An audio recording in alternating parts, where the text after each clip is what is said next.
எழுத்து பூ கட்டிட்டுங்கன்னா சும்மாடியே மின்னு இருக்கும். நைட்டில் வந்து வண்டி ஓட்டணும், ஆட்டோ ஓட்டிங்கன்னா அதனால் கொஞ்சம் உழைத்து கொண்டே இருந்தால் இப்படி இருக்க வேண்டியது தான். கொள்ளை அடிக்க வேண்டும், அப்போது தான் முன்னேற முடியும். முதல்ல உங்கள் வீட்டுக்கு தான் கொள்ளையடிச்சிட்டு வரணும். 10 ஆடை தூக்கிட்டு வரணும், 2 மாடை தூக்கிட்டு வந்துடணும், கோழி வந்து 100 கோழி ஒரு நைட்டு தூக்கிட்டு போயிடணும். அப்படி கொள்ளையடிச்சா நான் பெரிய ஆள் ஆகிடலாம்.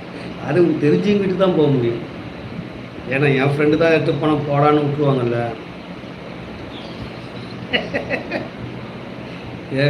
சின்ன பப்பி ஒன்று வாங்கி வச்சிருக்கீங்களா, அதையும் தூக்கிட்டு வந்துடுவேன். தூக்கிட்டு வந்து 3000 விற்றுருவேன், இல்லை 2000 விற்றுருவேன். அதை ஐயா திருடணுமா?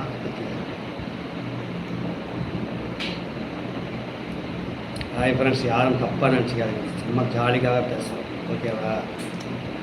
அதுபோல் எண்ணங்கள் கிடையாதுங்க எனக்குலாம்.